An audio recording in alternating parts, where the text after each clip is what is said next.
So I don't know. While I was gone, Hasan Piker has been acquiring prominence because he's been going viral. He's been going viral, campaigning for Democrats and telling people to vote Democrat. And, my first reaction is that, and it generated a discourse, of course. It's generated a discourse where people are arguing about whether we should vote Democrats or not. In 2026, we're still having this argument. But I'm going to be contrarian, and I'm going to be a little different, because I don't like retards on any side of the debate. And you know what? You know why we're stuck in this fucking argument, this endless, stupid fucking argument about why we should vote Democrats? When infrared launched in 2020, 2021, that was a central argument. It was a central argument in 2016. It was a central argument in 2020. It was a central argument in 2020. Not so much 2024, because the Gaza genocide had... most leftists were shut the fuck up because of that.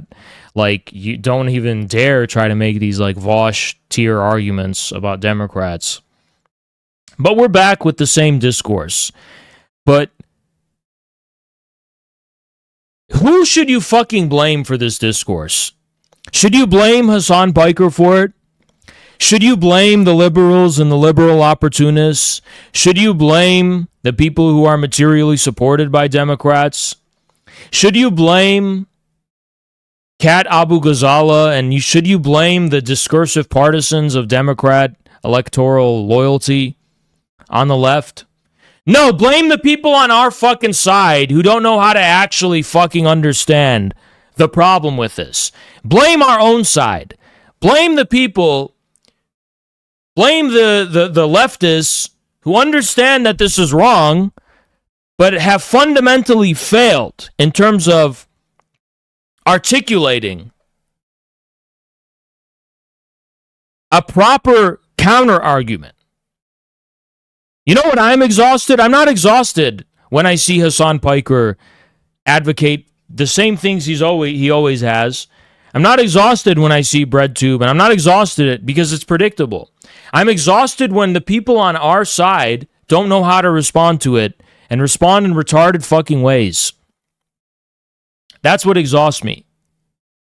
How can we avoid the trap of becoming an appendage of the Democratic Party without becoming retarded cults and sects who have no connection to any objective type of politics and simply reduce politics to the whims and fancies of our ideologies and our consciousness? It's like there's these two extremes, retard LARP and conformity to the Democrat hegemony. There's like these two extremes, which is this subjectivist understanding of politics, which says politics should directly conform to our principles, directly, in the sense that it should be what we want it to be rather than what it actually fucking is, versus the opposite end, which I think Hasan Piker very predictably expresses. Although I'm going to talk about that because there's so many contradictions and nuances I feel like people miss when it comes to this, which are crucial to understand. Which is like, well, no, let's be realistic. Be realistic and vote Democrat. Well, I am a realist. First of all, I'm not saying we can simply have the politics that directly reflects some ideological form and just be that directly. I don't think that at all. I do understand there's an objective reality of politics not reducible to our ideologies and subjectivities, including our moral sensibilities. I do think that the moral dimension of politics is indirect, it's not direct. Same thing with ideological and principle and so on and so on. So I absolutely agree. If you don't have a proper strategy, a proper solution to the duopoly, you're just as much culpable as the opportunist shills of the duopoly.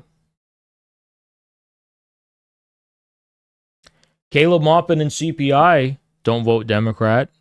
There's plenty of there's plenty of retarded manifestations of third party sentiment, which I want nothing to do with.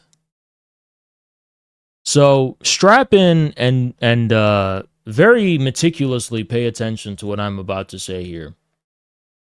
I want you to understand that in the dimension of politics and in history at large, there are objective contradictions that are not reducible to the contradiction between our understanding of the correct line and the reality.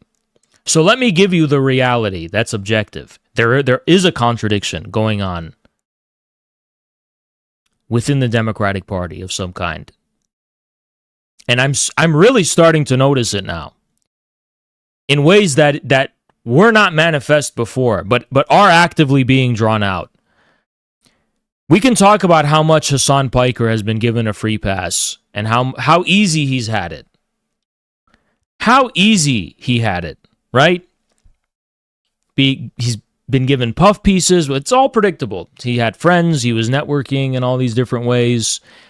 Progressives could get away with sliding under the radar and without controversy, without provoking controversy. Smuggle in leftist ideas within the liberal hegemony without causing too much controversy. But, this era is coming to an end. So leftists were playing the game of the kind of long march through the institutions, I think, for at least since 2016, right? That's coming to an end now. And now a decisive line is being drawn thanks to the acceleration of the post-October 7th, Zionist, anti-Zionist axis of polarization that's taken the country, where now prominent establishment media is being divided between those who, basically, there's a Drew Pavlovization going on. All the major liberal media think the honeymoon era of leftism being tolerated by the mainstream is rapidly coming to an end. And now there's a Drew Pavlovization that's going on even in mainstream liberal media. Let's call it what it is. It's Drew Pavlovization, okay? Where the combination of Silicon Valley going more rightward, which has happened since 2024, earlier, frankly, much earlier, but it's been made explicit since 2024. The combination between Silicon Valley acquiring more discursive prominence and that retarded Claire, whatever the fuck her name is, from Quillette, those types. There's a specific convergence between I'm a liberal, I'm a progressive, but, this specific type of leftism goes too far. I'm an abundance, Ezra Klein, liberal. I think that the pro-Russia, pro-China stuff is abominable. The communism stuff is, honestly, you consult the economic experts, and what we really need is to have an economy founded upon child rape, endless rape and child rape of austerity, neoliberal, technocrat, abundance, Ezra Klein, confronting Putin's authority. I don't know. Do you understand what I'm fucking talking about? It's like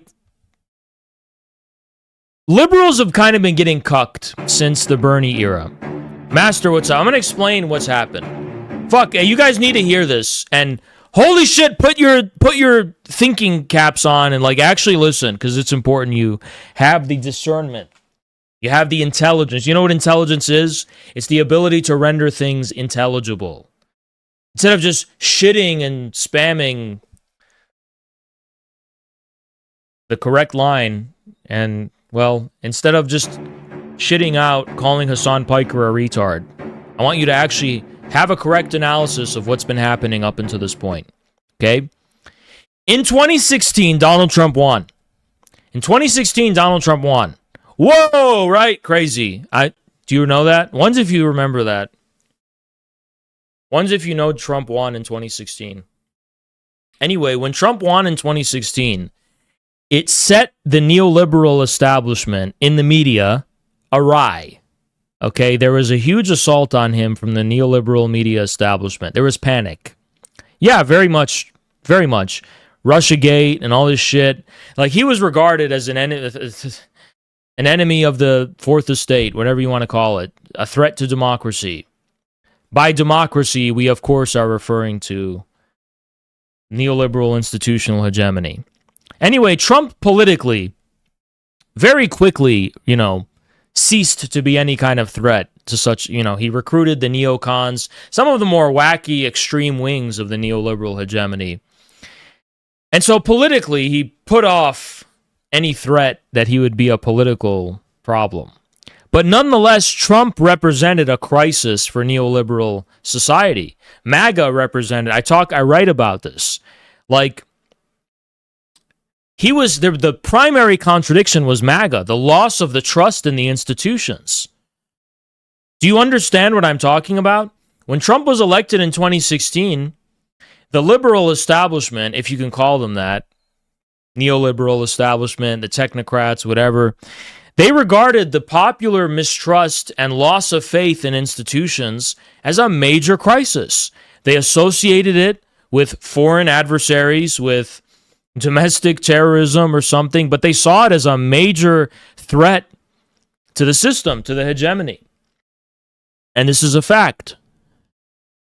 So that was the main focus, was combating that, combating MAGA, combating the post-Trump era, rogue type of sovereignty that I talk about in The Rise of MAGA Communism. Rogue forms of popular sovereignty taking shape. Rogue cybernetic forms of popular sovereignty. Rogue AIs on the loose. By the way, if you don't know what that means, popular sovereignty is itself a form of artificial intelligence. Artificial intelligence is simply fucking robots who can think and talk and stuff. And artificial intelligence is a specific artificial an artificial function of intelligence, meaning the ability for something outside of our minds to discriminate and render reality intelligible in some kind of way. And collective principles and collective systems, collectively created systems and forms of popular sovereignty are themselves artificial forms of intelligence. They render reality discriminate and intelligible in specific ways. They bend it and shape it in different ways. This comes from Reza Negarestani in some way. Intelligence and Spirit, he writes it in that book, that the ultimate form of artificial intelligence is communism itself, right? The riddle of history solved. Anyway, I don't want to give you a crash course on this shit. Oh, wow. Don't overthink it, all right? It's super simple. Anyway, so it's like artificial intelligence gone rogue and gone wrong, right? So there was a primary contradiction at hand. That's all you have to keep in mind and remember. And that gave the left a lot of wiggle room to basically get a platform by the neoliberal hegemony and mainstream institutions. So, it starts with Destiny. From Destiny, Hasan Piker gets a platform. Do you understand the analogy? In gaming companies even, I know there was Gamergate before, but in all types of media, institutions, academia, whatever you want, leftists were given a platform by virtue of being part of this like anti-MAGA popular front. It's almost like it was this mockery of the historical anti-fascist popular front, where it was led by the fascist hegemony itself, and leftists played second fiddle. But in any case, most of these glasses-wearing neoliberal technocrat types were completely oblivious and clueless about leftism. They didn't really, when they were told Marxism is simply workers' ownership of the means of production and all the bread tube spiel, so to speak, of course there's British MI6 agents who will warm their hearts to that. Oh, it's just democracy applied to the workplace. Oh, yeah, yes, this is like the intelligentsia warming up to something that ultimately condemns them to be in mass graves. Okay? tale as old as time. It happened also, by the way, in the post-war period when the intelligentsia sympathized with Stalin, and then they learned about the gulags, and then they were horrified, or Hungary in '56 or something, right? Nothing new under the sun there, but a new like incarnation of that happened after 2016, where like basically liberals were tricked by leftists into platforming and tolerating, if not adopting, I would say tolerating mainly, leftist ideas as okay, as innocuous, as, well, this is just like, pro-democracy ideas. And MAGA is the main threat. Trump is the main threat. So that's basically what you had post-2016. Leftists were given a platform by neoliberal institutions. Hasan Piker's career trajectory mirrors this, because you started with Destiny, who I guess one for one represents trust the science, trust the institutions type of politics. And Hasan Piker got a platform from Destiny. And, the rest is history. But that's basically an analogy for what I'm talking about. Okay? So, but there's always been a strand of leftism that is not necessarily liberal. It's kind of, in a sense, fundamentally illiberal. And actually, infrared is the one that really drew this strand out and really drew the line and said, okay, you know what? Liberals, go fuck yourselves, Now you see Hasan Piker giving speeches at Yale talking about how the Soviet Union was good and we need a proletarian dictatorship. To the shock of liberals, actually. But that's part of the strand, an illiberal strand. It's an illiberal strand that exists in leftism. Okay? So, I hope you guys are following me here. You understand what I'm saying. It's not too confusing. It's not too overwhelming to you. Ones if you're following so far.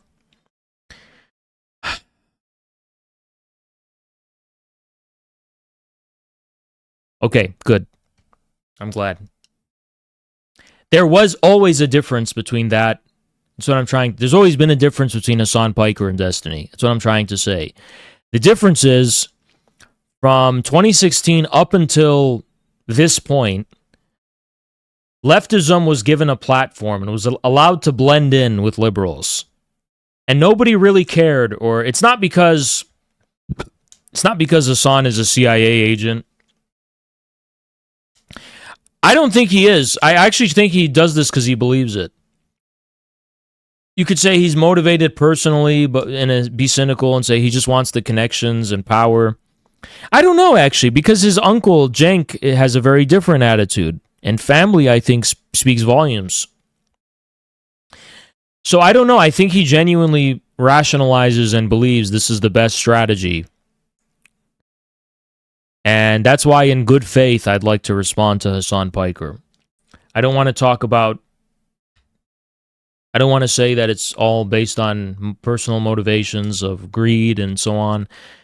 I don't want to be angry at him. I don't want to cancel him. I want to rationally confront and rationally respond to his line of argumentation and his justification and his reasoning. I think that's more important to do. I'm too old. I'm turning 30 this year. I don't have time to take such things personally and be angry about them. I know a lot of you guys want me to be angry. You like when I yell and you like when I get angry, but I did that already when it came to BreadTube and shit. Why would I want to keep doing this, Instead, I want to speak clearly with lucidity and offer...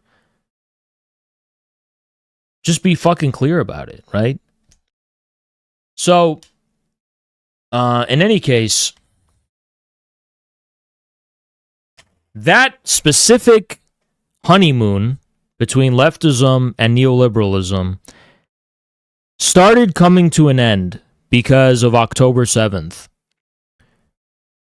And that's when neoliberals, whatever you want to call them, they started acquiring distinction.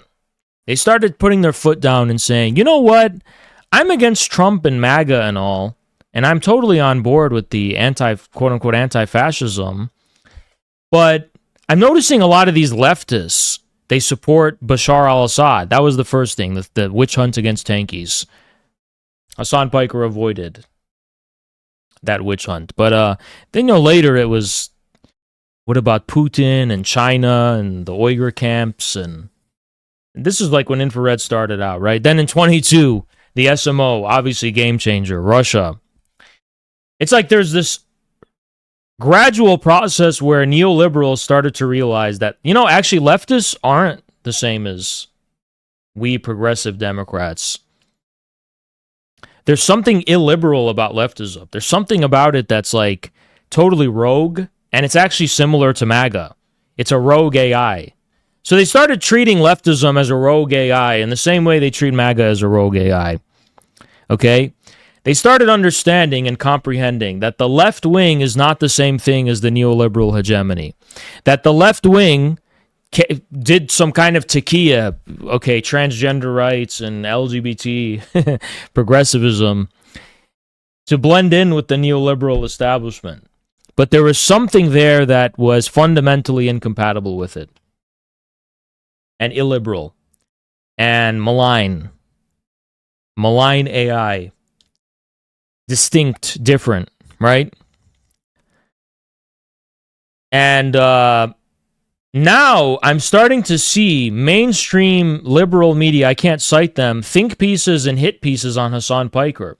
They're going, look, I'm a progressive, I support socialism, I love Bernie Sanders, I'm a big fan of incremental healthcare reform. I don't know what these people believe. I don't disagree with, the view that Netanyahu needs to be held accountable for the excesses, but we should, in the same way we condemn Nick Fuentes, let's condemn Hasan Piker. He's also an extremist. He's also an illiberal extremist. He does apologia for the Soviet Union. He does apologia for terrorism, for October 7th. He's anti-Zionism, creeps on the border of anti-Semitism. His conflict with Ethan Klein was a foreshadow of this fact. But up until this point, the conflict with Ethan Klein did not get to the institutional level. Hasan Piker thought he had successfully marginalized Ethan Klein as a right-winger or something. And, and this is how he understood his own victory, his sense of his victory, right? It's not true, though. Now more than ever, we're getting to the point where, because Hasan Piker is associating himself with Democrats so prolifically and so actively, you'd think they would just reward him and say, okay, we love you, Hasan Piker, for being a Democrat shill. That's not what's happening. I want you to be very, very discerning about the dynamic going on. What's happening is that the platforming of Hasan Piker by Democrat politicians is starting discourses, and it's initiating conversations within the Democratic Party hegemony of like, do we really want this guy around us? And like, there's a debate that it's starting, and the pro-Hasan wing of that debate is not very strong within the Democratic Party. It's not very prominent. So he's being subjected to hit pieces, and there's like a conflict going on in there where like the ultra pro-Zionist Democrats, of course coupled with the Republicans and the AIPAC and whatever, but also within the Democratic Party, are starting to really hone in on Hasan Piker as being this, representing this like rogue, illiberal, leftist AI, and almost like they see him as MAGA, what they used to see as MAGA, right? And he's dangerous and so on, yada, yada, yada. And I want you to be intelligent in understanding these contradictions, because let's have an intelligent response to Hasan Piker. Let's not have a stupid one. If Hasan Piker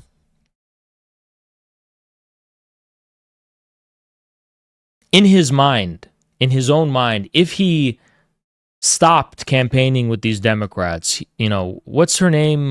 Cori Bush and whatever.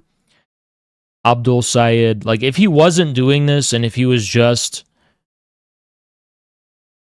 not being involved, in his mind, he would not.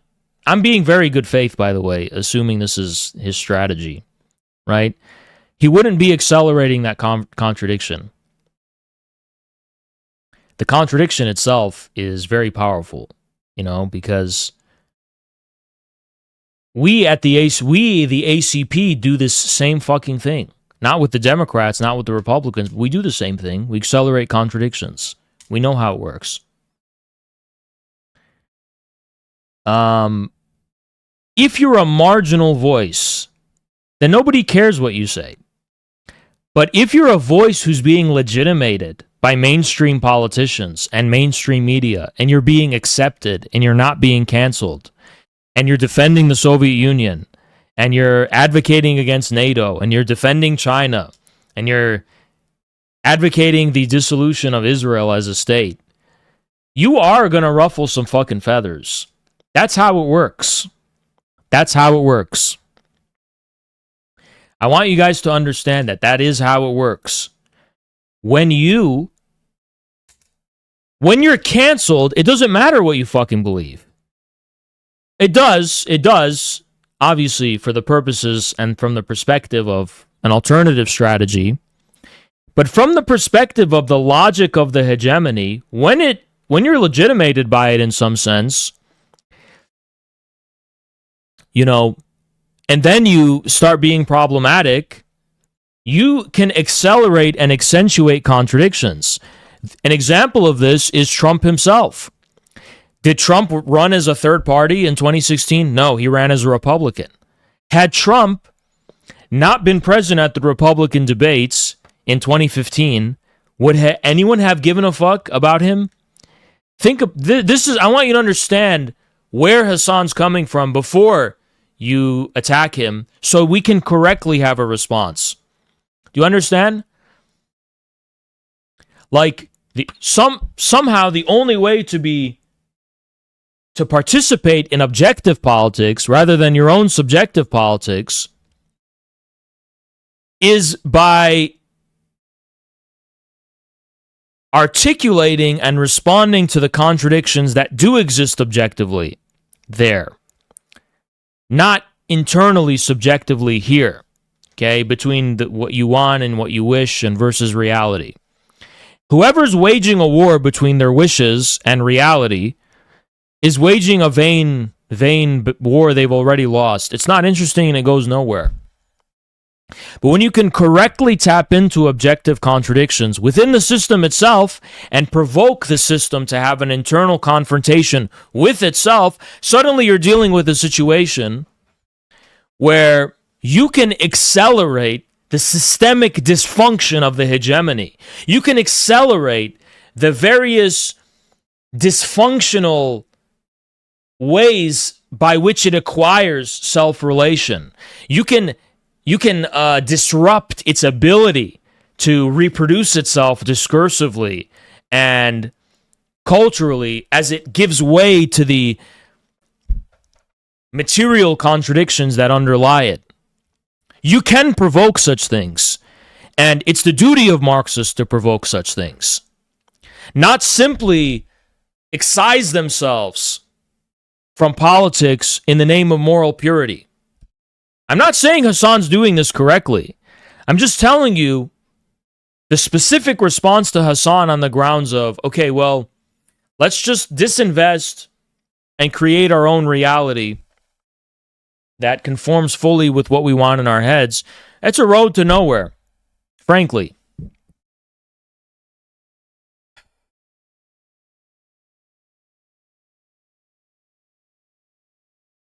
So, that's the first thing I want to say, okay?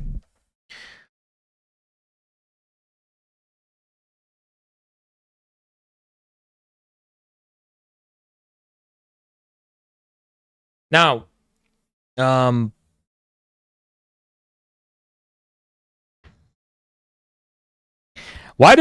and why does Hasan get this wrong? Well, it's very simple.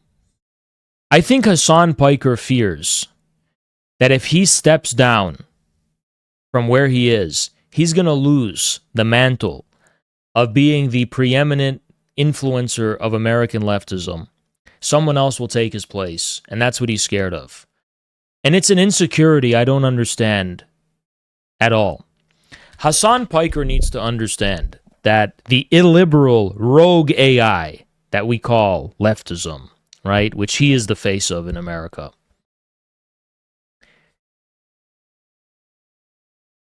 that doesn't have an institutional basis. It's almost as if instead of punishing Hasan, maybe we should encourage him to just have the self-confidence to understand that that specific niche being occupied is empty. If you cease to occupy it, it will simply not exist. Whereas, if, for example, if you cease to occupy the throne of progressive neoliberalism, of course someone else will take your place. Why? Because there is an institutional gravity, there's an institutional incentive for that throne to be occupied, because there's like a material cause for it. It's like it's there because it needs to be there according to the logic of our institutions. But that's not true for the leftism that defends the Soviet Union. That's not true for the leftism that does assert a red line with the liberals and the neoliberals. You know, the Ivan Drago edit. That's our shit. They don't have the Ivan Drago edit. We're the ones that are saying, hey, fuck you. We're taking this shit. We're not negotiating with you. We're seizing the means of production. We're building the proletarian dictatorship. We don't give a fuck about your fucking Ezra Klein abundance fucking gay bullshit. We don't give a shove your fucking economists and experts up your fucking ass. We are building the Soviet Union 2.0. It will be authoritarian. We're going to throw the fucking scientists who disagree with us in a ditch and crush them with an iron fist. Like Ivan Drago. That's the fucking energy that we're on. To calm down. Milo with the 25, thank you. Okay, do you understand though? Do you understand what I'm talking about? Like in Stranger Things Season 3, that fucking Soviet general who just picked up a lab-coated scientist and started choking him like Darth Vader. That's the type of shit we're on. We're not here to negotiate with nerds. We're not here to negotiate with the shills of the institutions and of the hegemony. That's not why we're here. There is something illiberal, rogue, malign, dark about real left-wing politics. And let's fucking embrace it instead of doing tequila and blending in with liberals. That's all I'm fucking saying. And is it wrong to say it? No, it's correct. It's what Infrared has been saying since day one, and we've been ahead of the curve. We've been ahead of the curve every step of the way.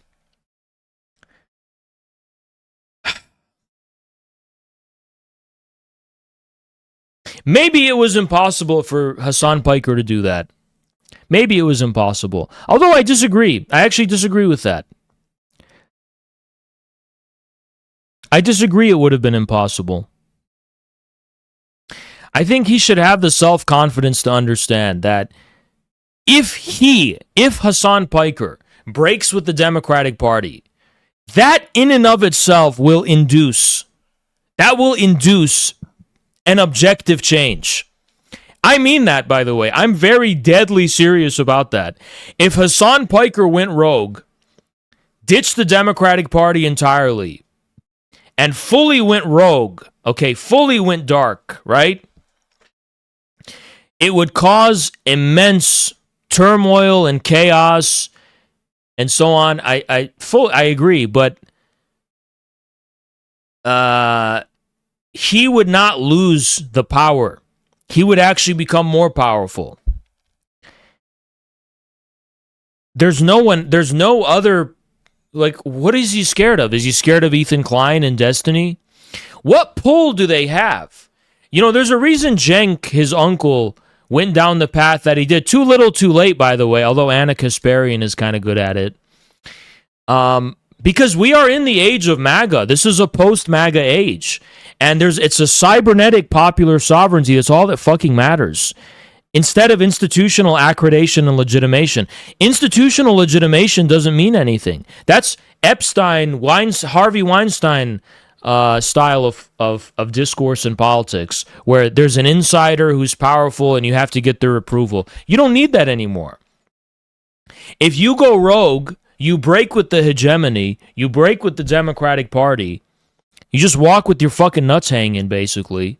As long as you can have a base, as long as you have the people, in some naive sense, they will carry you all the way fucking through. You will be crowd surfing all the way through. You don't need the Democratic Party. You don't need the New York Times. You don't need institutional accreditation. You should join the dark side and be in this basket of deplorables with everyone else. Yes, including Jake Shields and Dan Bilzerian and all these other people. You can disagree with them. I disagree with them on plenty. I disagree with Hasan Piker probably on plenty. You can still retain your attitude on trans, whatever. It doesn't matter. All that matters is you break with the hegemony and you join the underground. You join the dark side. And it's not a unified politics I'm talking about. I'm just talking about this wild space that exists outside of the institutions. And it's very possible to be there. It's very possible for someone like Piker to thrive there, I think, actually. It's very possible. And I think he thinks that if he does that, he's going to become irrelevant and marginal and,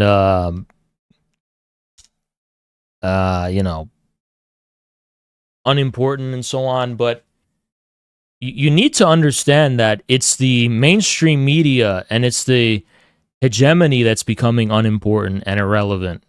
And you should understand what's been going on for the past 2 decades, maybe. Let's say 1 decade, right? What's going on for the past decade is that mainstream neoliberal institutions have increasingly had to acquiesce to this new cybernetic form of the general will that is wild and rogue. And it's also what has provoked the Drew Pavluization of the liberal left. Because, I mean, the way it all fits together is very simple, actually, The more that they began to understand, it's almost like I always dreamed of you know who I wanted to lead MAGA communism before I even had a word for MAGA communism? I'm going to tell you I used to follow streamer politics. As a schizophrenic Marxist, esoteric Marxist who had no illusions about how retarded and shallow it was, I understood it also reflected objective tendencies within American politics. And so, I followed the Destiny Hasan drama. I remember it in 2020. I thought there was an opening there for something very, very interesting, which is Destiny started to identify in Hasan Piker a rogue, malign AI, just like MAGA, right? There's something dangerous and dark about this leftism. And so my thoughts were, okay, Hasan's reaction was very defensive. Hasan said, no, I want to fight for the hill of libtardism. Destiny, you're the dark right-wing one, and I'm just the regular liberal. I'm the normal liberal, and I don't have this darkness, the dark side, right? And he won, by the way, successfully. He won that battle. He was able to create a kind of situation where he would associate Destiny with the reaction, the MAGA reaction to, or the MAGA opposition, I should say, to progressivism. And this provoked a lot of resentment and hatred on the side of the neoliberals and so on. But it also provoked upon, I'm not, fuck. The way my brain works is that, like, sometimes things that are happening in parallel, I just lump it in with that and say, oh, this is the cause of it. Of course, the streamer drama is not the cause of this profound process that I'm talking about. You know, the parallel is like Bernie Sanders versus Democratic Party, mainstream politics, all this kind of stuff. Like, there is a specific dynamic that was provoked where a critical type of self-reflection on the part of the neoliberal kind of hegemonic ideologists occurred that culminates in Drew Pavlovization, where they're like, look, although we are distinct from MAGA and Trump, we also have to recognize that leftism also becomes extreme and too far. And the horseshoe theory, basically, right? It has these illiberal Nazbol tendencies. So we need to kind of buckle down, and in order to effectively combat Trumpism and MAGA, we have to excise ourselves of leftism. But in the process of excising of leftism, you can appear similar to the right wing, and you can appear similar to MAGA, because, you know, a lot of the justification on the part of MAGA and the Republicans is contrasting themselves to the so-called radical left extremists, right? So, but the maneuver is very interesting because the hegemony's ideology is going to directly be something that looks like Destiny's politics in 2020, 2021, right? It's now finally taking shape, right? In the mainstream institutions, but for a long time, because of this dynamic where it appears to be a shift to the right and therefore a concession to Trump and to MAGA, the leftists were able to retain dominance over the kind of Drew Pavlov types, right? To the point where Drew Pavlov was like, you know, actually, I'm a right-winger now. I'm not even left-wing. Anyway, and I hope you guys are following me and, like, understand what I'm talking about here. It's complicated, but it's also super simple, you know?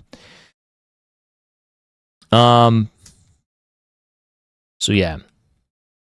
So, what did I think in 2020? You know, in 2020, I had the hope that, actually, I hoped that this specific contradiction between Destiny and Hasan would provoke Piker to actually embrace this darkness, you know, the left-wing darkness, and kind of, in some sense, coalesce and converge with MAGA, in the MAGA communist sense, and be like, okay, you know, we should be skeptical toward the institutions. We should be independent from them. We should bully nerds, Destiny, and so on. We should be like MAGA and bully the nerds. We should say, you know, you said Stalin was authoritarian and he killed 500 trillion people. We should fucking have the Ivan Drago response and be like, okay, based.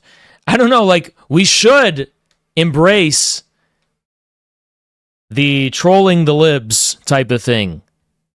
That's how we're going to make leftism or the left wing distinct and independent. Like, I'm not saying mimic MAGA and copy MAGA. I'm saying, like, adopt the same embrace, I should say, the same rogue, illiberal tendencies with respect to being outside of the neoliberal hegemony. And that creates, yes, a type of proximity to MAGA. And that would have allowed, my dream for the left wing in America has never been, oh, we're just going to have a politics that directly reflects our ideology. It was more like, I've always been realistic about politics since the Bernie era, okay? Why the fuck would I even entertain Bernie Sanders? I've always been a Marxist. I've always been a revolutionary Marxist. But I also understand politics is reality, not ideology, right? Anyway, my strategy, the post-Bernie strategy I've always dreamed of is, let's build a left wing out of MAGA. Instead of fighting with liberals over the liberal hegemony, Let's raise an army of barbarians from MAGA to give the left wing the substance and power that it fucking needs to crush the enemy. That was my dream. It's always been. I didn't care. I don't listen, by the way, the culture stuff, it's second fiddle. Like, it's not that people didn't clock me the right way. They thought, oh, Haz is he's a guy who just hates feminists or something, or he's an incel who's upset at women or feminism, and he just cares about masculinity because he's homophobic and transphobic. No, I wanted the left wing to have the masculinity, to literally be Ivan Drago and crush liberals with a hammer. That's what I wanted. I wanted the left wing to have a backbone, to have the power. In some sense, that is very masculine. But understand the content of what I cared about was revenge against Hillary and the Democratic establishment. Revenge against these people who pushed identity politics to crush left-wing politics, which did have a chance and would have been an alternative to Trump in 2015, but it was crushed. I wanted revenge for that.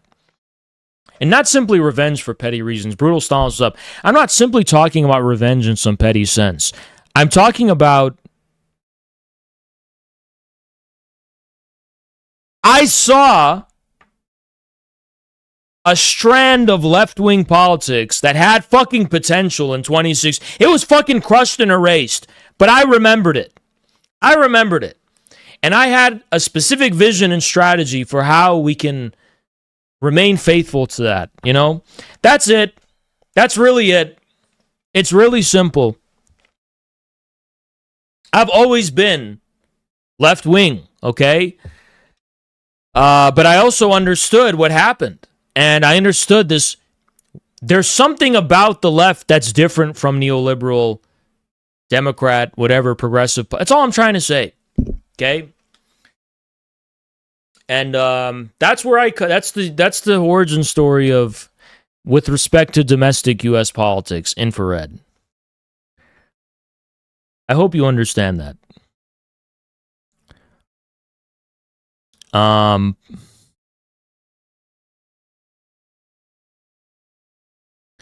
So I hoped in 2020, when Destiny clocked Hasan correctly, I would argue, as an illiberal rogue, post-MAGA type danger or something, I was hoping he would embrace it.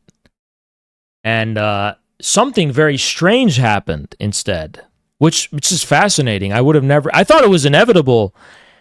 What I wanted to happen, I actually thought was inevitable, but somehow reality had other plans, I guess, and something strange happened. Instead of that happening, it was Destiny and the neoliberals who were clocked as dark and rogue and illiberal, and Hasan was the face of the liberal mainstream for a long time. And got away with that. And Destiny was marginalized and destroyed. Now, our best interpretation of that is that this was a consequence of the ruthless maneuvering and effective and efficient ability for the Hasan Piker coalition to crush the opposition. But nonetheless, should the communists not disdain to conceal their views? Should we not be a little more open and honest? Why do we have to hide from ourselves and from the public? Mr. Krabs, you're really missing it a lot. You're saying critical support for troop of, like, what are you fucking talking about? I don't even know what you're interpreting from what I'm saying, but it's kind of the opposite.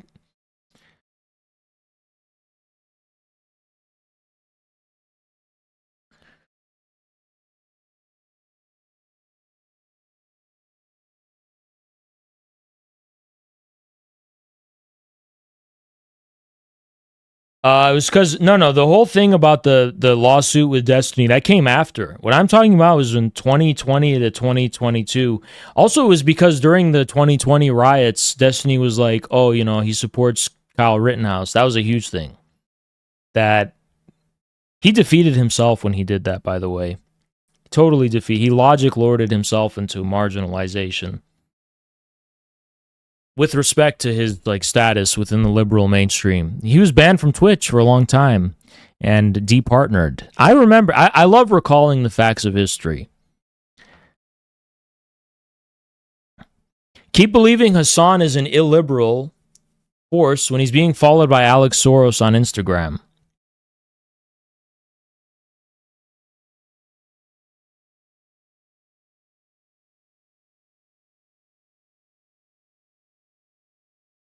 No, you're right. Everything is just one thing. You're right.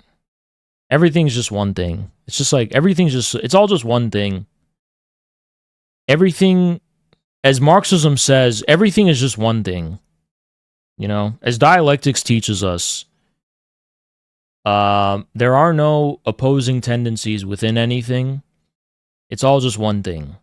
And you know what actually it is? It's the good guys, Caleb Maupin, CPI, versus the bad guys. And it's actually just that simple. We just have to continue shouting the right slogans, and we will be able to strategically maneuver within reality the most effectively. Just have to have the right slogans, and that's it. Right?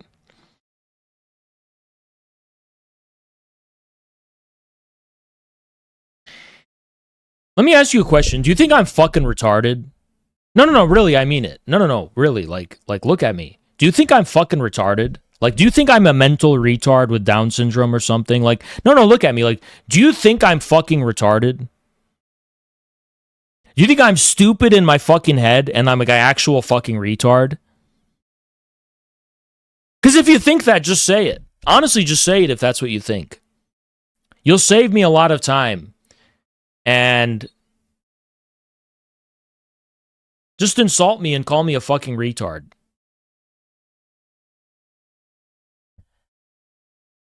I know that Soros supports Hasan Piker. I know that the Democratic establishment supports Hasan Piker. I know they have been supporting Hasan Piker for years. I know that mainstream institutions of media and think tanks overall have clocked him as a force for good. That's a given. That's what's given. Can we establish a baseline that we all already fucking know that, and it's something to be taken for granted, and it's given? Of course it's true. Of course it's true.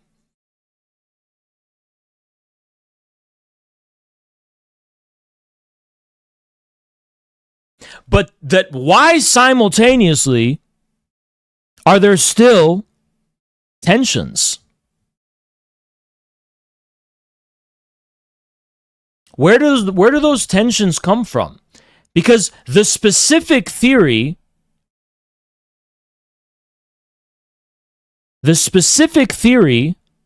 no, there's no Soros wing. It's all a Soros wing. You don't know what you're fucking talking about. You're like mentally retarded. The crypto MAGA wing of the DNC, Drew Pavlou, who's an Australian, by the way, should excise from Hasan and deal a blow to the Soros wing. You have lost the fucking plot. You've lost the fucking plot. This guy is saying that he thinks that Drew Pavlou, I don't know, open neoliberal Democrats who are like, Hasan is too extreme for supporting Hamas. He's saying they're the progressive ones, and that Hasan Piker represents George Soros, and that these are crypto MAGA people who somehow, I don't know. I haven't streamed for 2 weeks, and I'm seeing these crazy things, like these crazy forms of consciousness develop. I congratulated the community for having its shit together while I was gone. And then I'm seeing like a regular chatter say the craziest shit. I just don't even know where it comes from. Hasan doesn't support Hamas. It doesn't matter if he supports Hamas. He's being attacked for supporting Hamas. Is he not being attacked for doing that? Why would it fucking matter who he supports?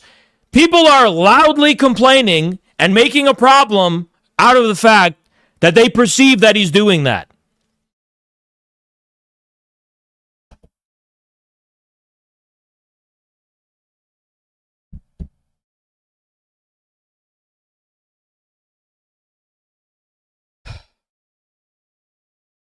In any case,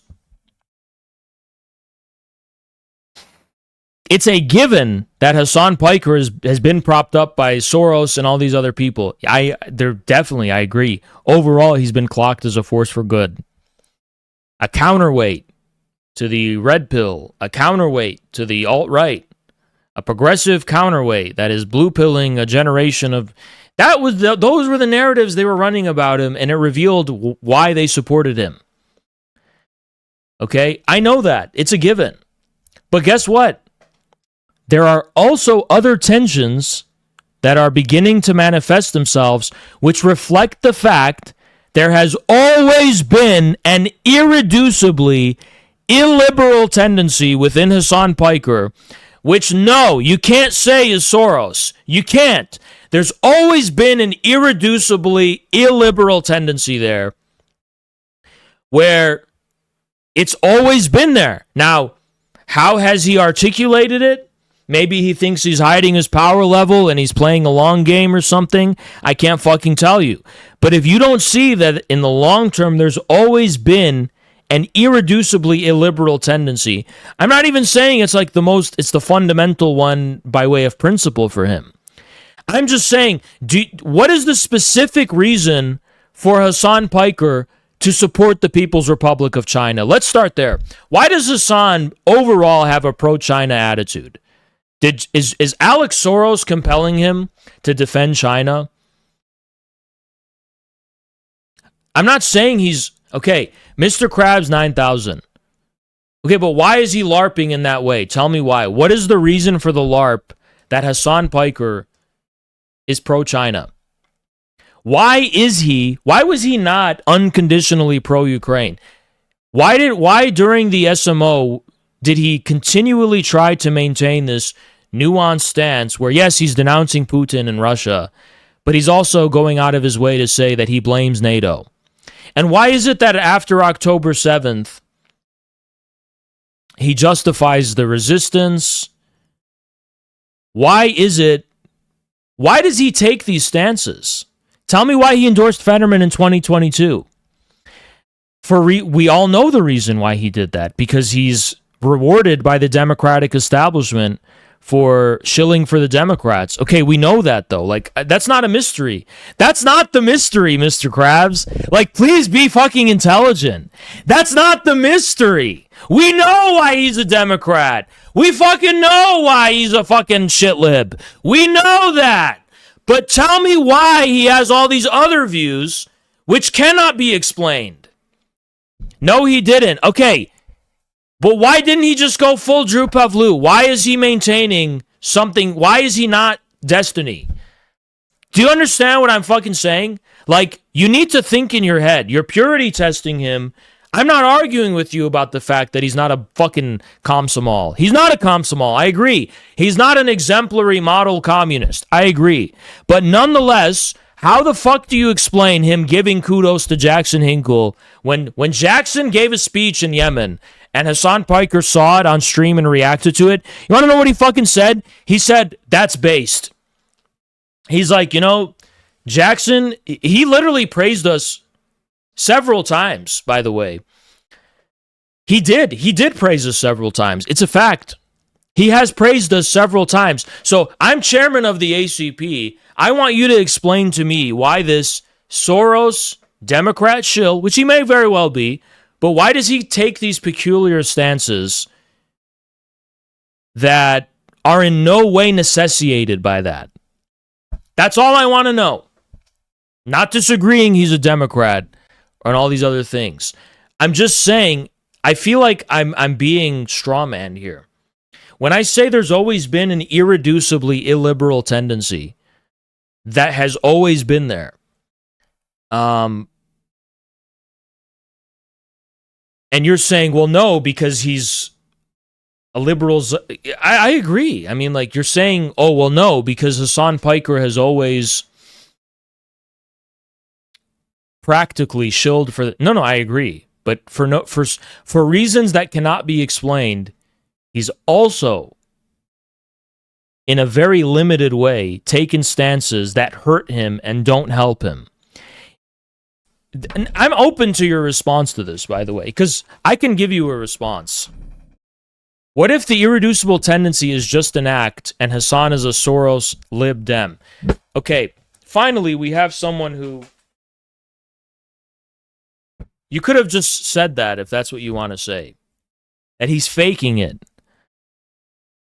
And I'm raising the question of why. Why fake it, though? Why does that help him to fake it? Maybe, okay, I could give you a potential explanation, and let's evaluate the explanation and see how plausible it is. Maybe he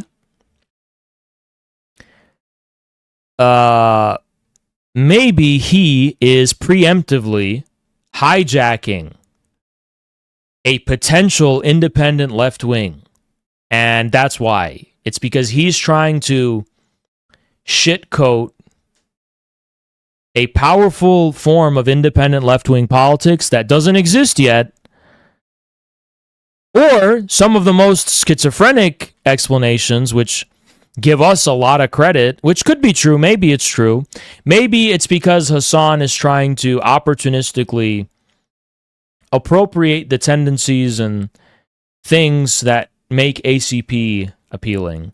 Maybe this is all just a psyop to stop ACP and associate, the pro-China tanky position with Hasan rather than the ACP, because maybe that's why. I feel like we need to be a little realistic about how much we're actually on his radar. Which we are for sure on his radar, but I'm saying, like, how much though? Like, really? Is he going to risk his goodwill and good favor with mainstream media just to... And then, the explanation I really hate is the idealist autistic one, which says, our position is true, therefore, it exerts itself discursively like gravity, such that, it's so, like, autistic. It's like, okay, because our position is true, Hasan Piker is going out of his way to acquiesce and concede to it because it is unavoidably true.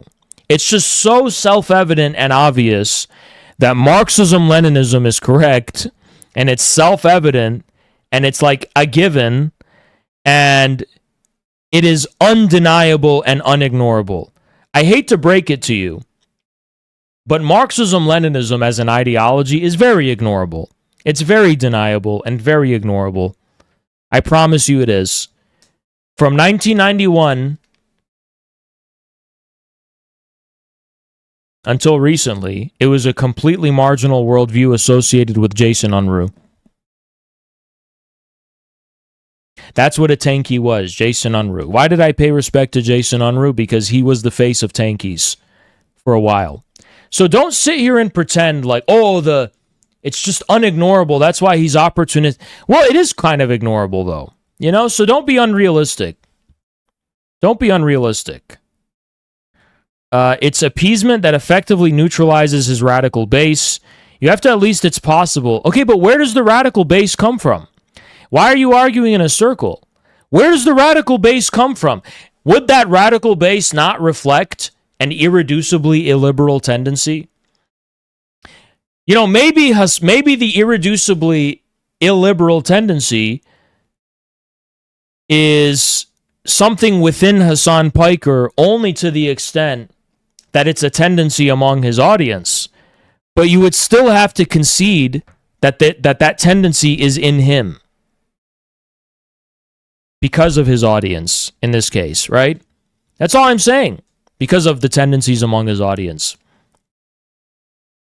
I don't think there's any spontaneous necessity that incentivizes people to defend the Soviet Union in America. I don't. In American politics, I don't think there's pressure. Maybe we're putting the pressure on. Maybe we're the accelerant. I think we are, actually, to a huge extent. I just want you to understand that this is the space that matters. Like, let's say Hasan Piker becomes like Kat Abu Ghazala. Who will stop him? Well, it would open up a vacuum, potentially, that we could seize upon. People like us could seize upon, I should say. But I think that's already happening.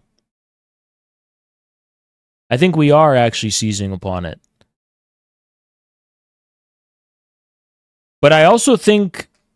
can I tell you guys the truth? Can I tell you the truth?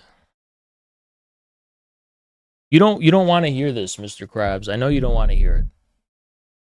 Hasan Piker, privately, I'm not saying I have confirmation of this because I don't, but I just know it for a fact. He thinks we are overall good.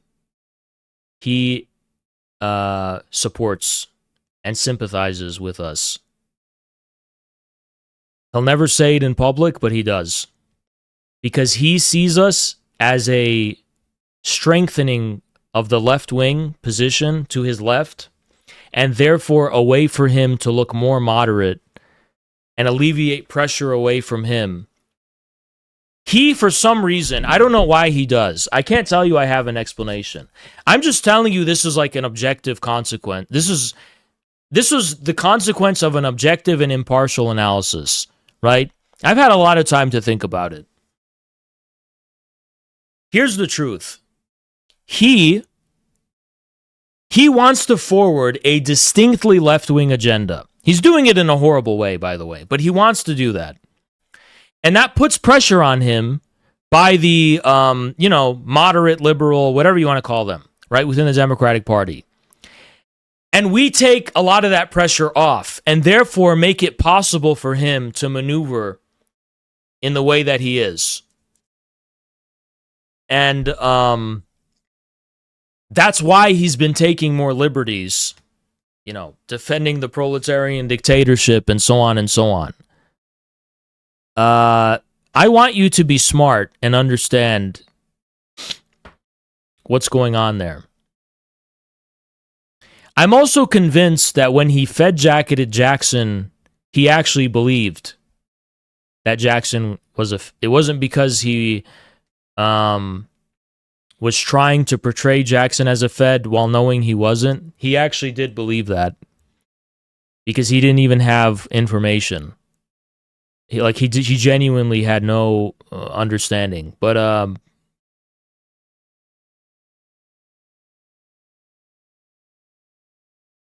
he should be paying dues then. I'll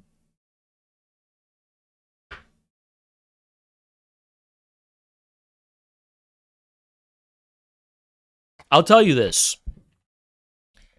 If he broke with the Democrats and started endorsing, I don't even care if he formed his own party, if he formed his own strategy, it doesn't matter what it is.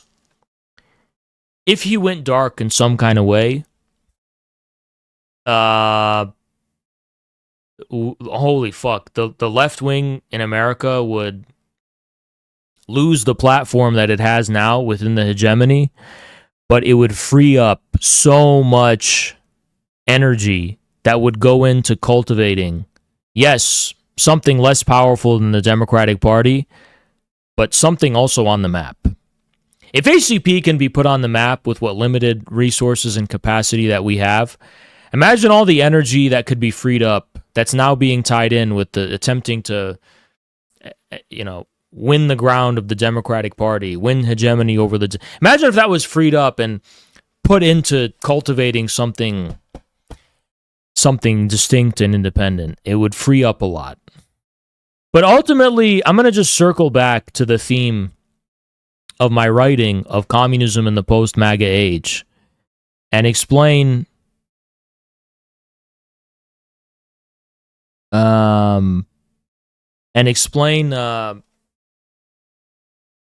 why maybe there's hesitancy doing that? Because I think Hasan Piker, like everyone else in America, doesn't understand how do you go from the individual consciousness to collective existence? How do you create a collective movement? How do you make a movement? How do you make a movement? How do you make a party? How do you make an organization that's independent from the hegemony? How do you actually do that? And that's why I want to emphasize the systems theory. The hegemony is rooted in something like, why is there like you have two extremes, conformity with the system and forming a retarded LARP cult? I don't think the ACP is a LARP cult, actually. I think there are tendencies within our online movement which would, if given dominance, turn us into that. Thankfully, they don't have dominance. But we are something unique for sure. And it's sad when people don't understand that and see the potential in it. But for certain, there are two distinct tendencies. Offline retard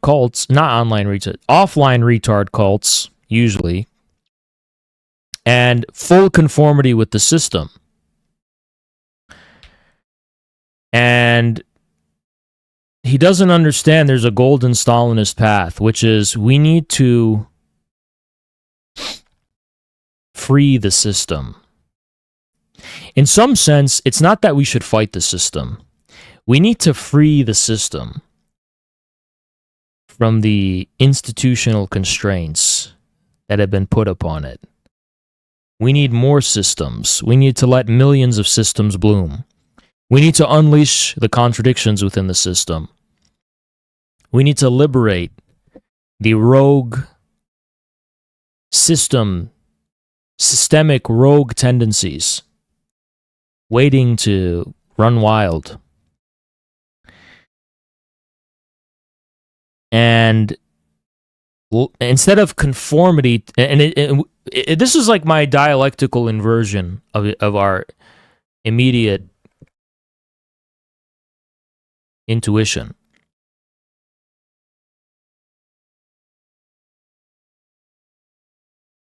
You want to know what it is?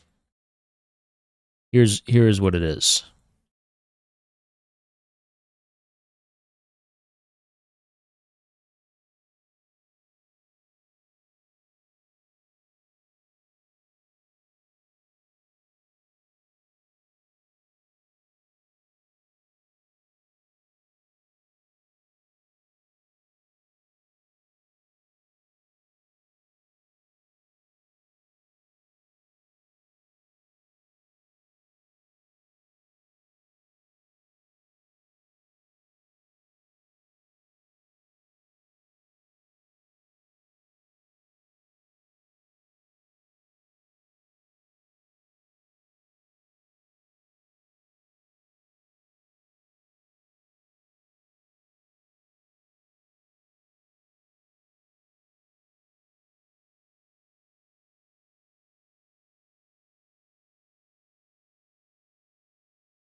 Do you see? One's if you understand.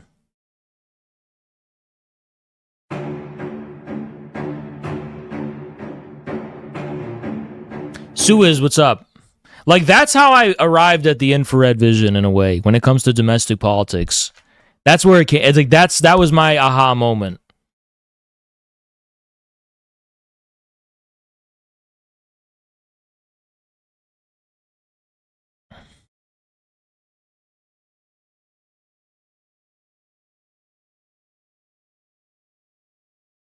It's these experts and glasses wearers who are the fucking LARPers and the subjectivists.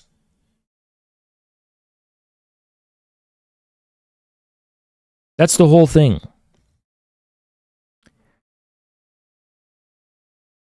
They're the ones LARPing. And to free ourselves from their LARP, we have to tap into something. We have to risk having some skin in the game. Can't simply conform to the system. Isn't this such an interesting contrast with Landian acceleration, which says let's just fully, embrace the deterritorialization of capital and whatever. It's like, well, no, it's actually we have to raise our fist. We have to break the hegemony. To unleash the productive forces, we have to raise our fist. We have to risk having a specific subjectivity, a specific psychology. Have some fucking skin in the game. No, it doesn't mean be a LARP cult. What it means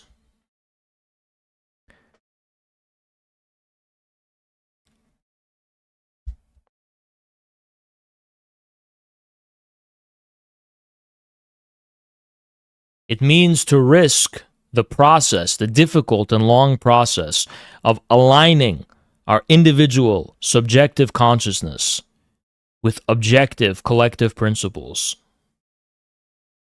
All the difficulties and turmoil, both subjectively and objectively, that entails.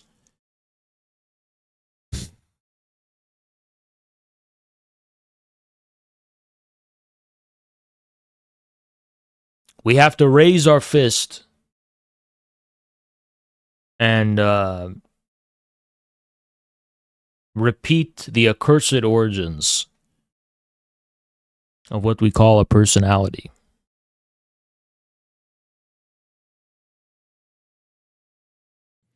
The age-old critique of you is you're taking revolutionary discourse and mobilizing it towards a reformist theory of change. You like better, but not communist politicians.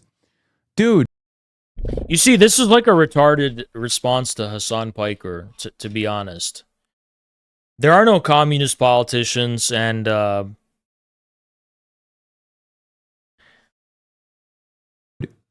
dude, what do you mean elect communist politicians? If you think that there is a capacity to elect communist politicians... Okay, well, I mean, I guess if it's Greek Communist 134. Thankfully, it's not an ACP guy. ACP guys are LARP. Okay. Right now, and I'm simply standing ahead of it. You're delusional about what the average person thinks about communism. And then, okay, so Mr. Krabs is saying, I will grant that Hasan refuted the Hamas rape hoax, which is definitely an illiberal tendency. Okay, there we go. I mean, what are you saying? You're saying, well, why did he endorse Graham Plattner? Dude, why did he endorse Kamala fucking Harris? Do you know what I mean? Like, why did he endorse Biden? Who do you think you're arguing with? Like, you don't even know what I'm saying. Communism, let alone socialism. Okay?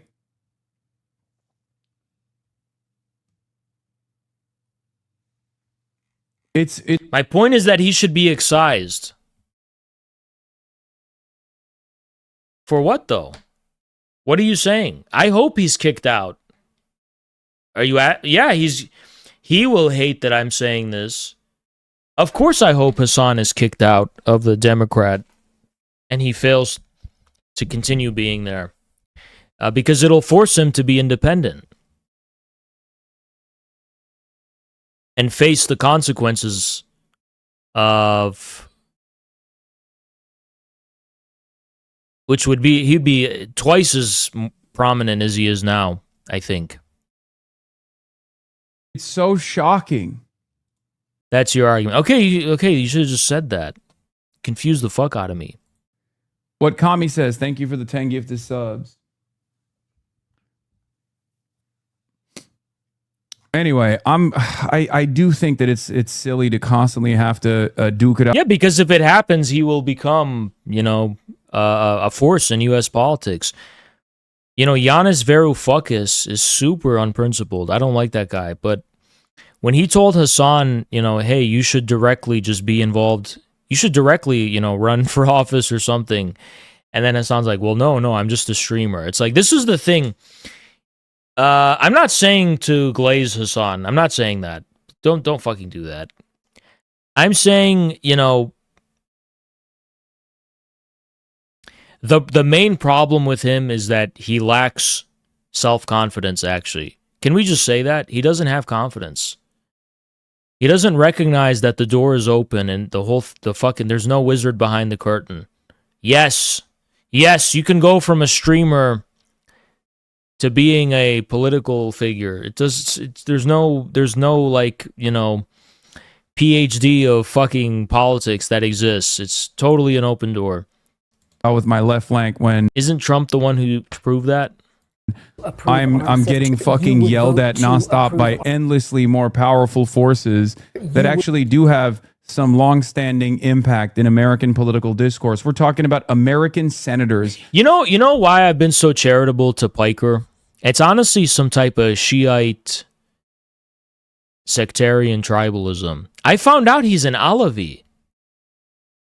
Did you know he's an Alavi? I was upset for a long time. I didn't know he was Alavi. I didn't know that. It made me upset. I started being angry, and I went through all the stages of grief. He's descended from the Kizilbash. His family's from the Kizilbash. And it's like I don't know. I mean,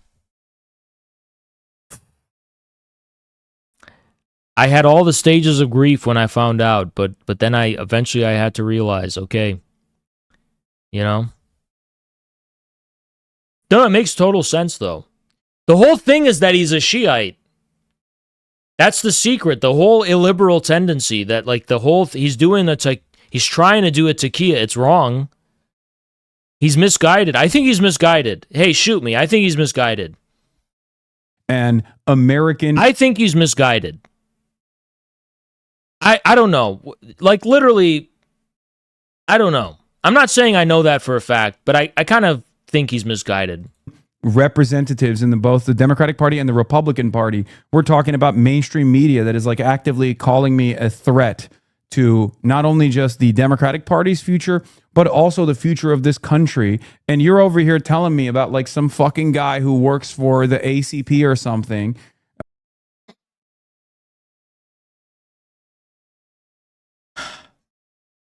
Yelling at me because I don't subscribe to a movement that I think that by the way, there's only two people that work for I don't know what he's talking about here, what he's referring to. That will lean into whatever the algorithm presents as as the new thing to focus on, which is what the ACP did for fucking years, leaning into Andrew Tate, leaning into all of these like red-pilled guys as though that was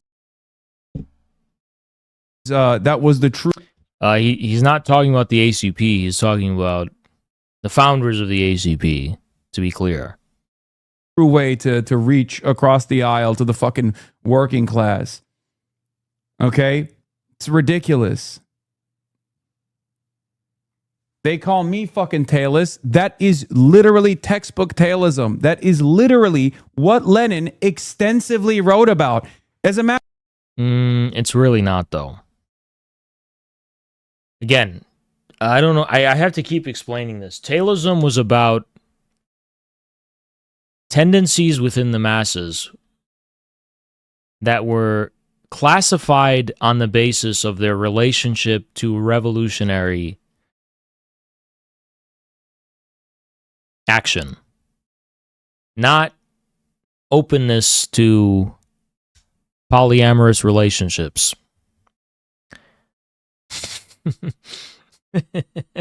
Like the backward part of the masses were the ones who were hesitant when it came to blowing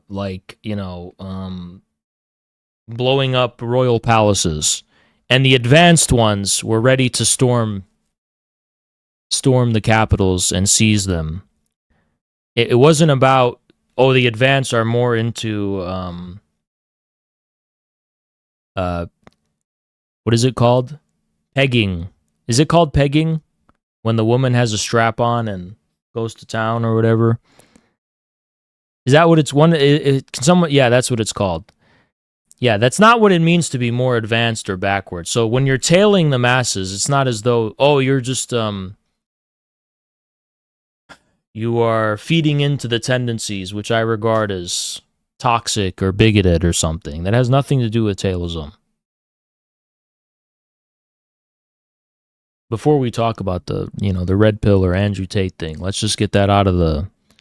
Let's just clear the air on that. Matter of fact, Lenin straight up wrote about tailism, opportunism, when it came to reactionary anti-Semitism. He straight up said, if we were tailists, we would focus on one of the most prominent movements at the time, which was anti-Semitism. Yeah, but no one was doing that. So Lenin was engaging in polemics with tailists of the, more Menshevik, economistic variety. I know the geese people think economism is class reductionism. It's, which what the intersectional Hillary supporters accused Bernie bros of, but that's not true. Economism rejected the need for revolutionary political change entirely in favor of this, more Jehu type economic whatever fatalism. But the tailists would justify their position on the basis of making reference to those tendencies among the masses which were the most politically unprepared and passive when it came to revolutionary action. And so when he was polemicizing with these nerdy, urban shitlibs, which is what they were, intelligentsia shitlib, intelligentsia conformists, he said, by your logic, why don't we just simply, if you're justifying your position by saying, well, the masses aren't ready, so let's just generalize this one tendency among the masses when there were other tendencies, he goes, why not just join the pogroms then? It's not as though Lenin was arguing against Marxists who advocated for pogroms. He was using that as a rhetorical device to polemicize with urban shitlib, opportunist conformists. So let's be clear, Lenin was not accusing anti-Semites, quote unquote, of being tailists.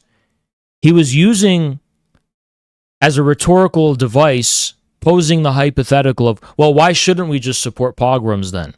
To be clear, it's like, imagine if Lenin was an American who lived in 2026. Lenin would simply tell Hasan Piker, you say that we need to support the Democratic Party because that's where Americans are at right now. But by this logic, why don't we just support Trump? Because Trump was elected in 2024, and clearly he reflects the reality of U.S. politics the most. Or instead of Trump, Whippets. Well, Hasan, if you're going to make your argument that we need to work within the Democratic Party because that's where the masses are at, why don't we just support Whippets? Because that's also a popular trend among the masses. So it's a rhetorical argument Lenin was employing. He wasn't referencing anyone who actually was justifying or supporting pogroms or advocating for any. I don't think Hasan will be tipping scales in this election, so why even care? He won't, but the reason I care is because I think there's a certain quantum of energy that needs to be put in to the movement that the ACP wants to be part of. And I think Hasan could not be decisive when it comes to shifting U.S. politics. I agree, he can't be. But he could be decisive in accelerating the development of independent forms of organization and politics in this country if we have a long-term view ahead and think in terms of years or maybe decades even, rather than the next election cycle. I'm a very long-term thinker. You need to appreciate my sage-like patience, like a Buddhist sage-like patience, because, frankly,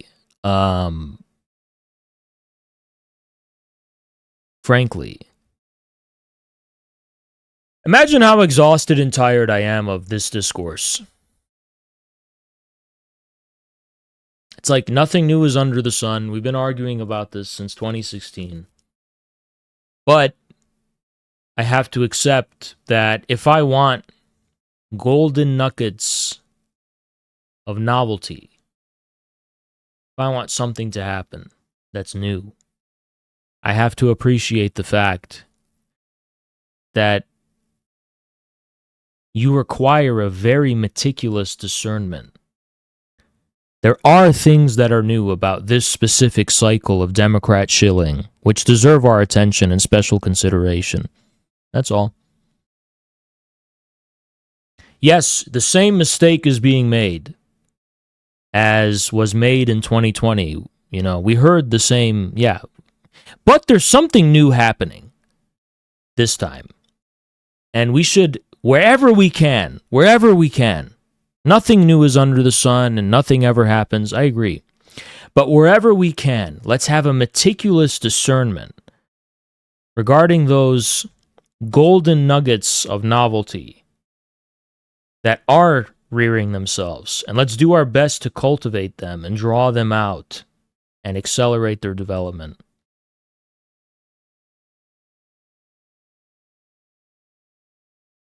It's not the same if you pay enough attention. That's all I'm saying.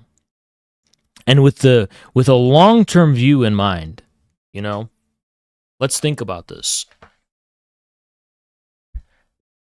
From the what could change here? Potentially. I think conditions are ripe for the possibility that Piker could break with the Democratic Party. Could, not necessarily will, but could. This time. It didn't happen in 2020. It didn't happen in 2016. But didn't happen in 24, obviously. But maybe it can happen. Maybe it can happen sooner than we think. And when it does happen, we need to take it very seriously. That's all I'm saying. We need, you know, would we prefer everyone to be correct right now? Yeah, we would, but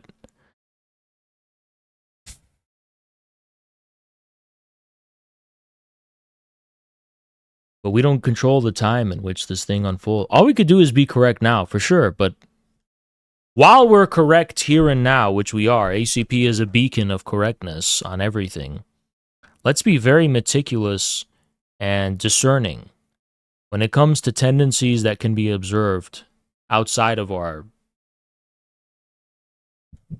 bunker.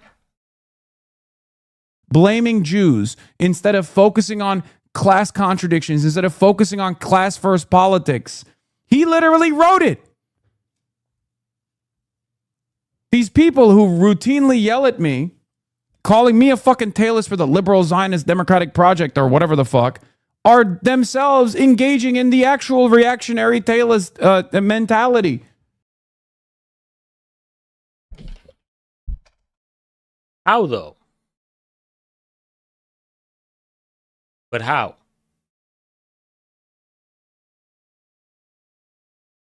For example, let's look at the most egregious crimes we committed during the Andrew Tate era. When Andrew Tate was prominent and stirring so much controversy. What we did is we exercised an intelligence, meaning a discriminate attitude toward the online phenomena. Jackson chose to emphasize and highlight, for example, some of the correct foreign policy stances that Andrew Tate took. Trying to focus on, yes, pro-Russia, pro-DPRK, you know, making that the object of the discourse. And then when Jackson went on Fresh and Fit, and he was kind of cornered about, should women vote or not. Now, again, I keep repeating the story of how I talked to Jackson after, and he was like, fuck, that was hard. Like, he was cornered. Not because it's hard to say, yes, of course women should vote. Of course we know women should vote. Okay? Like, what are you, stupid? Are you retarded? Like, you think me and Jackson think women shouldn't vote? It's like, no, of course we know women should vote, all right? But how do you win in that scenario? How do you not look like a hysterical, weak, how do you not, like, how do you win that audience, right? And the way he tried to maneuver it in a specific way that, avoided making himself appear as though he's like, this blue-pilled whatever. But it's the same when it comes to the JQ and all these other things. It's like you can't simply just, you do have to take into account the optics and whether people perceive you in such a way that, okay, you're just some blue-pilled whatever, right? It's actually an art. It's not easy. And it's not simple. It's not Taylorism. It's something much more difficult and something that requires a lot more intelligence in the true sense of like exercising discrimination.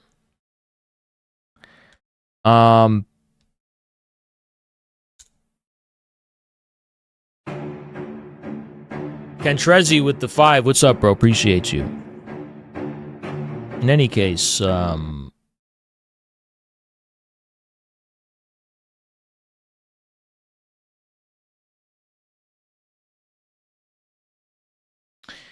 let me continue.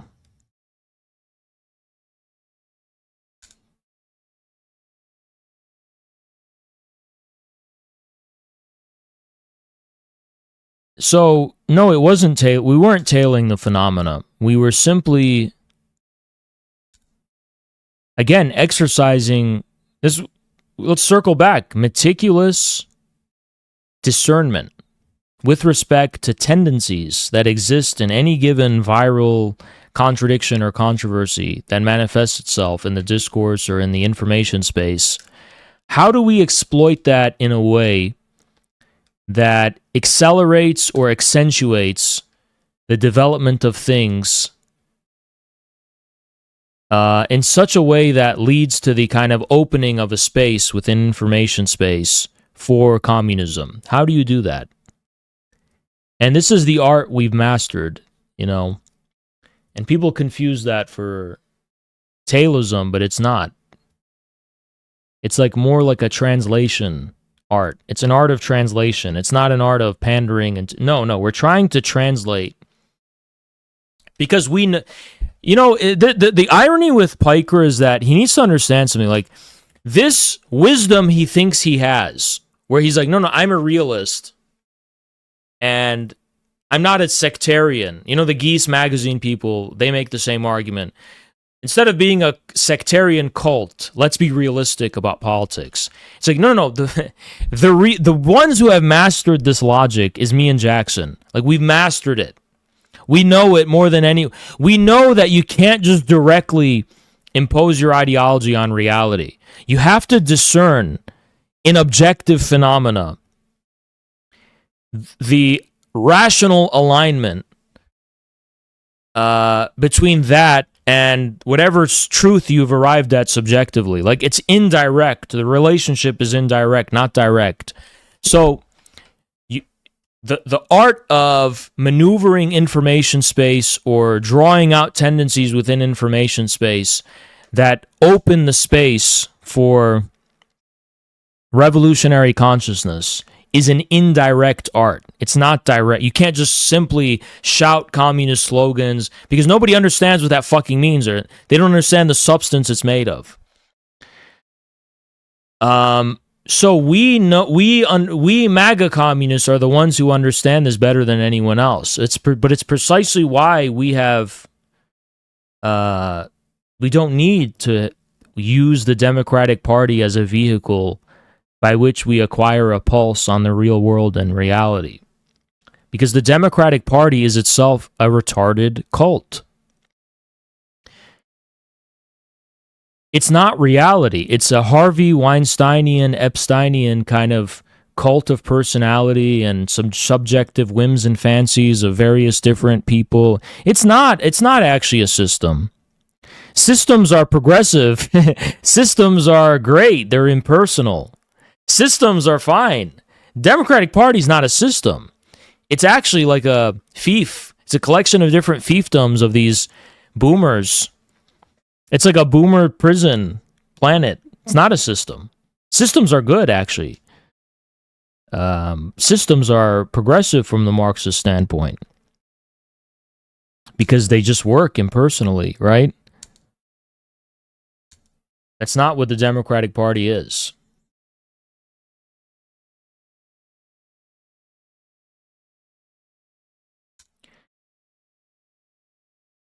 In any case, is anyone one's if you're surprised that on my first stream back I'm saying the things I'm saying. One's if I've surprised you in some way. Maybe I have.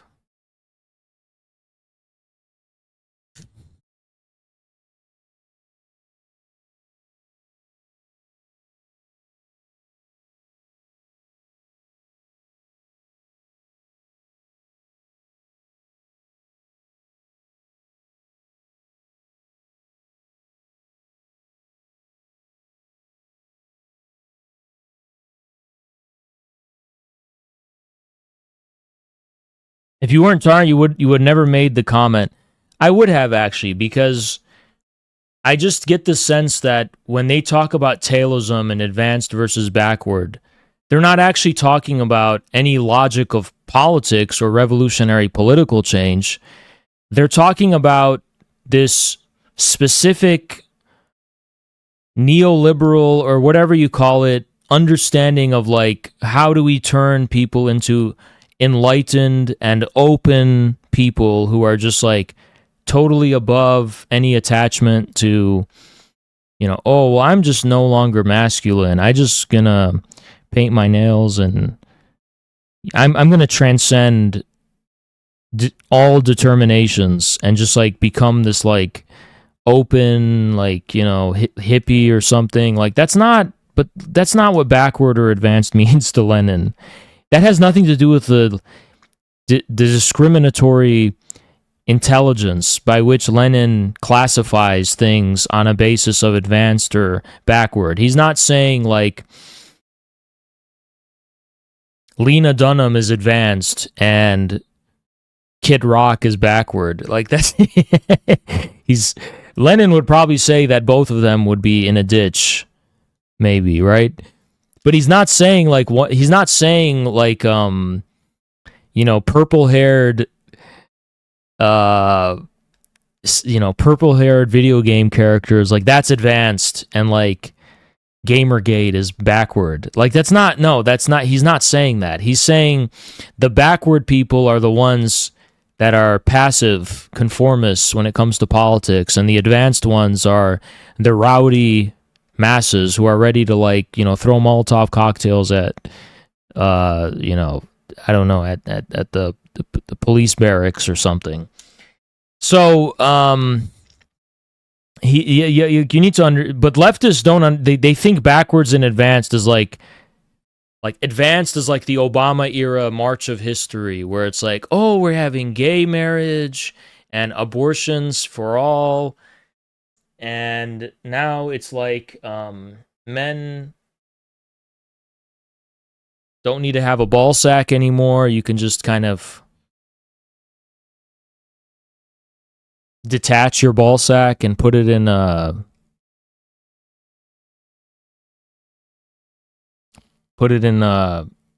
wireless charging pod and walk around without balls. We don't have to have balls anymore. We're past that. That's so outdated. We're now in an era where we can just put our balls in a ball compartment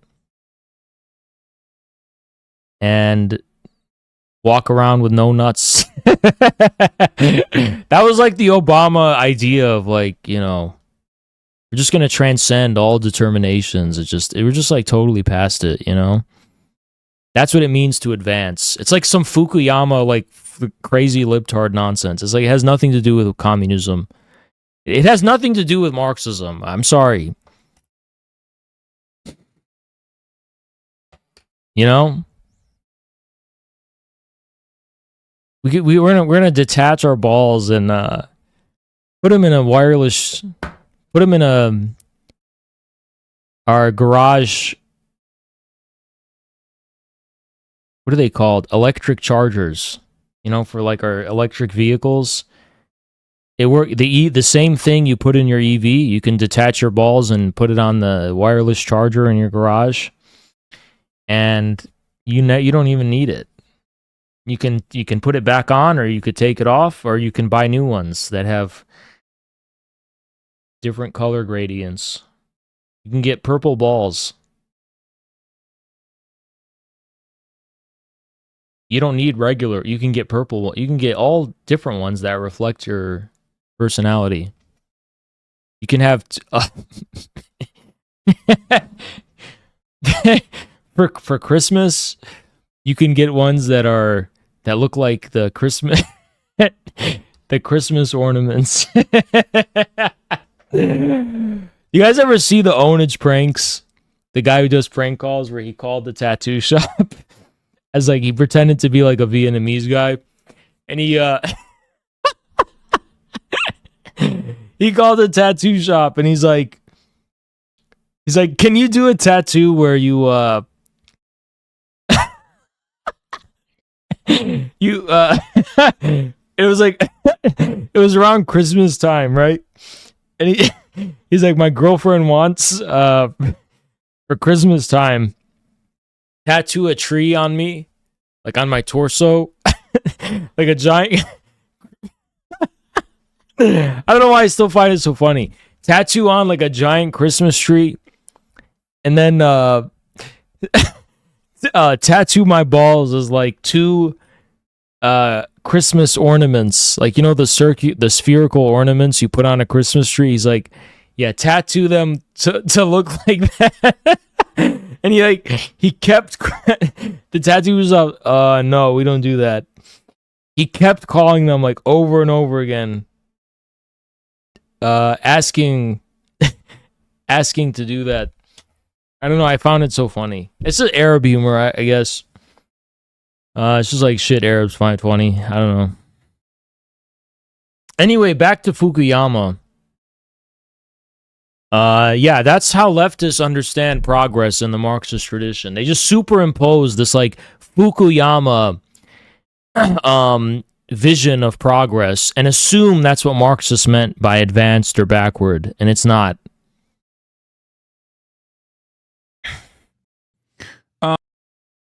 Anyway, did we endorse or tail the Andrew Tate phenomena? No, honestly, you know what you could say? You could say we are just radically indifferent. There's actually a scary indifference we have. We really don't care. We really don't care about anything except communism. Like, there's this radical indifference where we're just like, yes, we will try to exploit any contradictions we can to advance our agenda, the communist agenda. We don't care. You think we ever gave a fuck about Andrew Tate? We ever give a shit about Andrew Tate? It's like, okay, so many people are invested in the Andrew Tate phenomena when it was happening in 23 or 22. They're like, oh, you know, I'm losing my mind. It's masculinity as a crisis. Oh my God, should we be masculine or should we be gay or should we be soft? And what's going on? A feminist or not feminist? And we, like the dark Marxists, we're sitting in the dark shadows and we're just like, we're going to kill all of you. No, that's literally a joke. That's a joke. That's not what I'm saying. But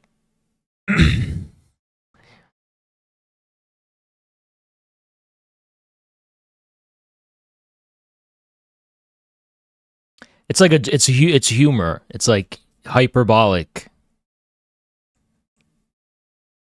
I just kind of feel like,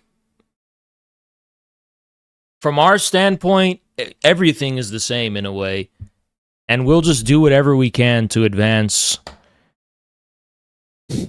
communism.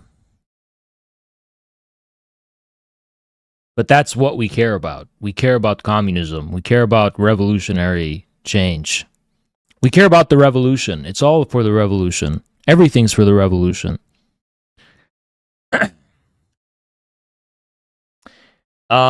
It's like people think I hated feminists. Actually, I like feminists. I've always liked feminists. Actually, I love feminists. I do like them. You can say I love them in a way. I've always the ones who are angry at me and that even if they don't speak to me, they just see me and get angry because I have a beard. I feel bad for them, actually. I don't hate them. I feel bad for them. But the ones, every time I've talked to a feminist offline, I like them. I like them. They're cool. And many are stupid, for sure. Most probably are stupid. But you know what? They are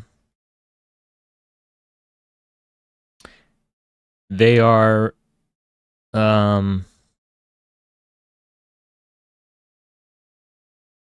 don't know what to say. They're like at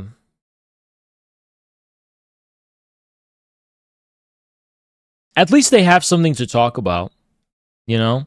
At least they have something to talk about. Most people don't have anything to talk about. Endearing. Yeah, they're endearing. At least they're starting somewhere. 2021 Haz rolling his grave. But where did it come from? Where did it come from that my whole shtick is that I have a problem with women or something? And I feel like that was what happened is that it was invented, and it was because I'm masculine or something.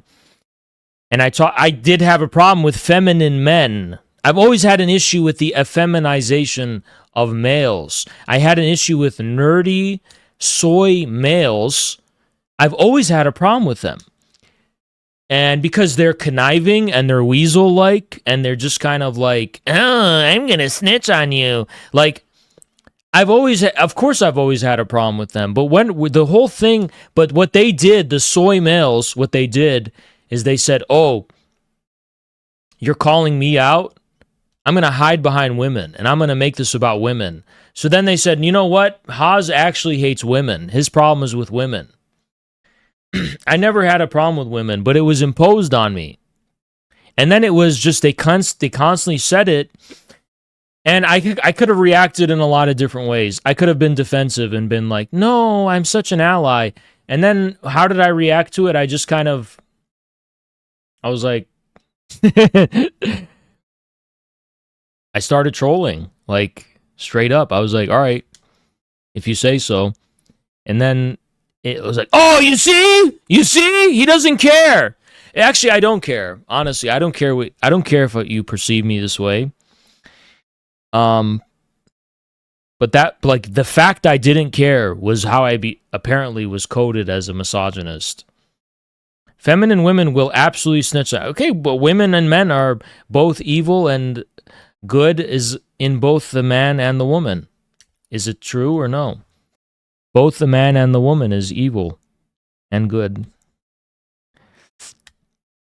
Correct? I'm just saying it's a lack of virtue that makes a man. Part of being virtuous as a man is to be a man.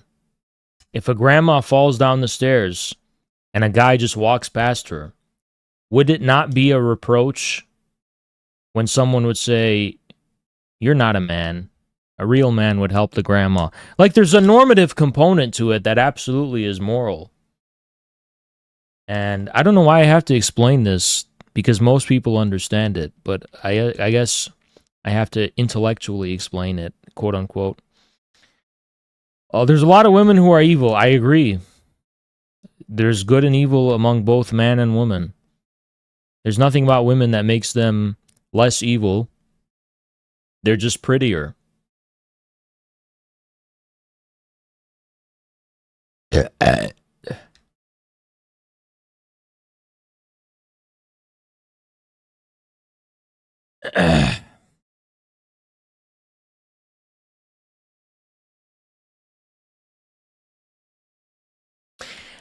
I kind of feel like I'm like a Brian Griffin liberal, you know? It's crazy I'm saying that shit. Holy fuck, 2026, I'm saying the craziest shit.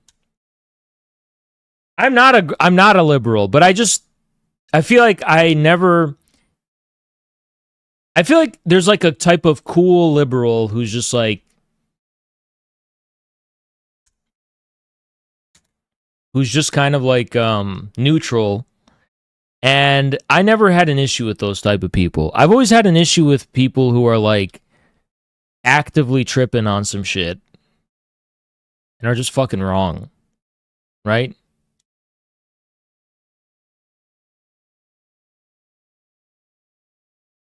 The most loud and masculine frat boy is way more humble and respectable than any soy male. That's not true. And I feel like that dichotomy has broken down. It used to be true, maybe, but now it's not because masculinity has become a performative thing that everyone is soy, but now it's like clavicular. Like there's ways that men have performatively adopted. It's very in a fake, ingenuine way. They're adopting the appearance of masculine and whatever, and it's like it's totally fake. But it's it's like a cybernetic simulation that is from the internet. And that was after Andrew Tate. That's what started happening. It became like a performative cybernetic systemization of specific behaviors, mannerisms, appearances, and the authentic core is gone. It's like the authentic core has always been just having skin in the game, having something to live for and die for. Like Che Guevara, right?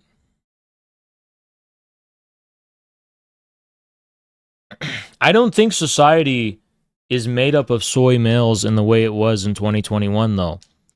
Post Andrew Tate, all the soy males have become performatively masculine.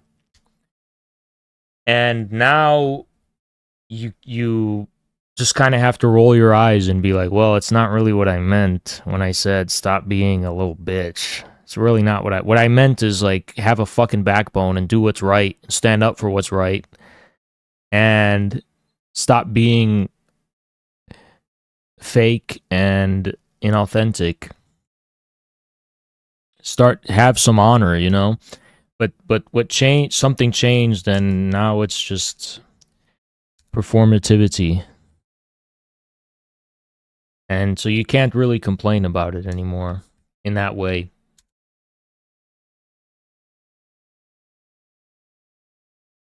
But we should remember how it was in 2021. Like, you straight up had dudes that would just be like, I remember on Twitch, it was like that. It was like, you just have people being like, well, you know, I personally think that, you know, I personally think it's okay for my girlfriend to have a train run on her, and that's progressive. And that's just like that was how it was. There was no self-awareness. Like, it was like that. It was like, back in 2021, it was like, well, I personally think that it's extremely insecure to, you know, have nuts. It's extremely insecure. What are you, a squirrel? You don't need nuts. Put your nuts away. Tug them in. Stop being so insecure. It's extremely insecure to think that you have to walk around with nuts. You don't. You can put them away. You can put them on the shelf. It's extremely insecure to... It was very weird. It was very weird. Well, I personally think that I do wear a dress. Everywhere I go, I wear a dress and nail polish. That's just what I do. Like, and it was so serious, too. They were actually serious. They were like, I'm going to deconstruct, I'm going to wear a dress and put a nail polish on. I'm going to ban someone in this fucking chat. Like, I'll ban you for 1 day, and if you ever say anything weird again, it'd be for life. I should do it for life, but, it's like, I don't know. Yeah, it was just weird. And it was like there was no self-awareness at all. At least society now recognizes there's something strange and odd about that. 2021 was fucking weird. I'll tell you that. It was extremely odd.